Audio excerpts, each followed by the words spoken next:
Architecture is really the contribution that we make to the physical form of the built environment. But it's also beyond that. It's a discipline which has a very strong tradition and history, but also hopefully a very strong future. Therefore, I think this interrelationship between the discipline of the past and what is to come in the future, and how this knowledge is really understood to contribute to the formation of the built environment, is one of the exciting issues or possibilities about architecture. I think the role of the architect is in some ways twofold. It is to engage with society, to imagine ways in which architecture could have a consequence in terms of transforming society for the better. So the whole idea of a mode of betterment, of improvement, enhancement, which then goes hand in hand with concepts that are more linked to aesthetics, beauty, is one of the key roles that architects can play. But this is something that is not simply also assumed to be rooted in a fixed body of knowledge. Therefore, the attainment of new forms of knowledge and the interrelationship between these new forms of knowledge and new modes of engaging with society is one of the challenges that architects face. It's both a singular discipline, but at the same time it needs to be a collaborative discipline. It's at once focusing on disciplinary knowledge, but at the same time transdisciplinary practices.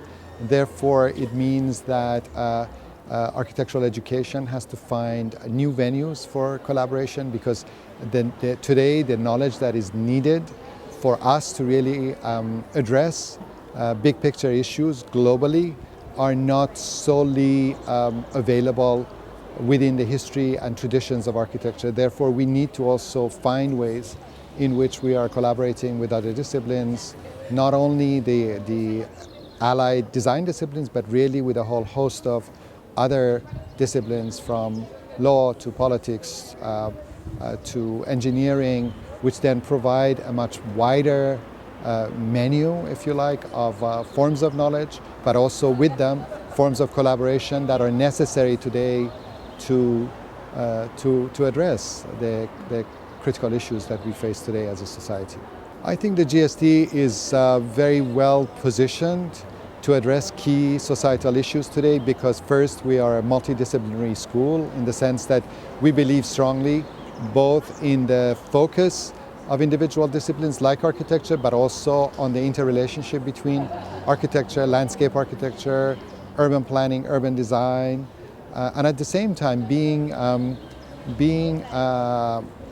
placed within the context of a leading research university. We are very cognizant of the incredible possibilities that exist. Is really the way in which we as an institution are placing a lot of emphasis on research and research through design, so that we actually are trying to create new forms of design practice that are much more collaborative, that transcend individual faculty research. And that also helps position the school in a different way, so that we can really take on critical issues, address them as part of our research initiatives, and then link these research initiatives to our pedagogic programs, therefore to link research with pedagogy, which is also something which is really critical and necessary today if we're going to be able to have the new forms of knowledge that is necessary for addressing new challenges that are facing the built environment.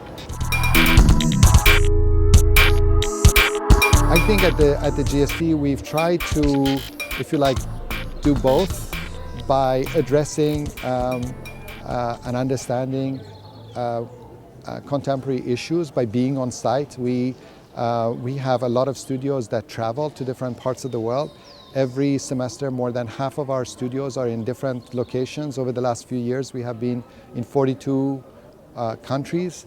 So that means that we want to be, if you like, at the coalface by knowing what is happening in those localities, and we bring that knowledge back to the school. It's not really just simply about the school having an ideology or a style and then exporting that, but really to have multiple ways of understanding what is happening in those locations, and then that form of knowledge then comes back to the school, and we benefit from our collaborations. At the same time, I think it's very important that we don't become simply pragmatic problem solvers, and we lose, in a sense, a certain set of experiments, of forms of imagination that don't always have reality as the solution. In other words, you can also become too pragmatic by simply seeing your task as one that is solving some current problem.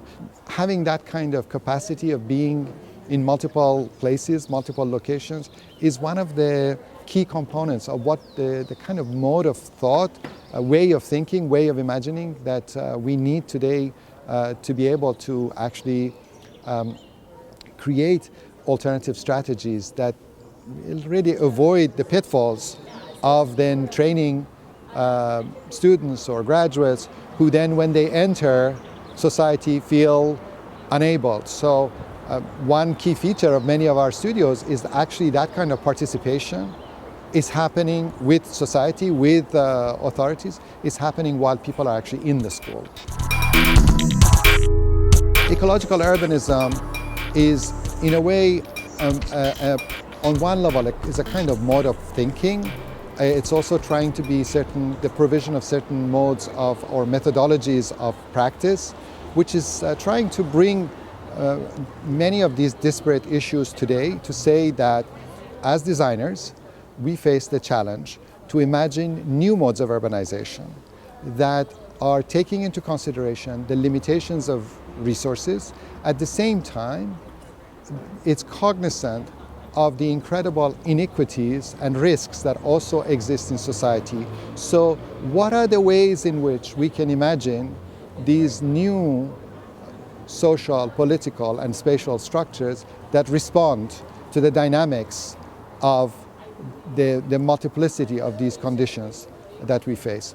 Therefore, ecological urbanism is really both a kind of aesthetic and an ethical mode of practice, but it's also trying to find new modes of knowledge, new types of understanding that we also, as designers, as architects, as urbanists, become more empowered in a way to address critical societal issues.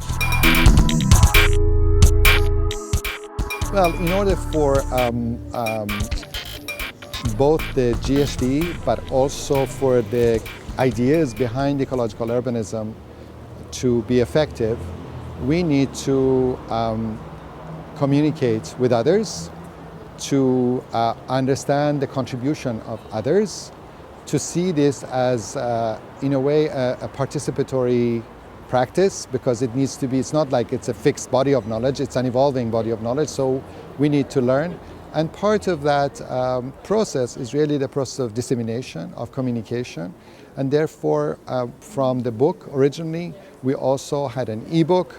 We also have an ecological urbanism app, so that actually people can add projects to the app, and then this becomes also a useful design tool. And then, of course, now we have Spanish and Portuguese editions that have been published by Gustavo Guidi. It's also very important that, in fact, professors who are at the local universities will also be giving lectures in relation to some of the themes and topics of the book.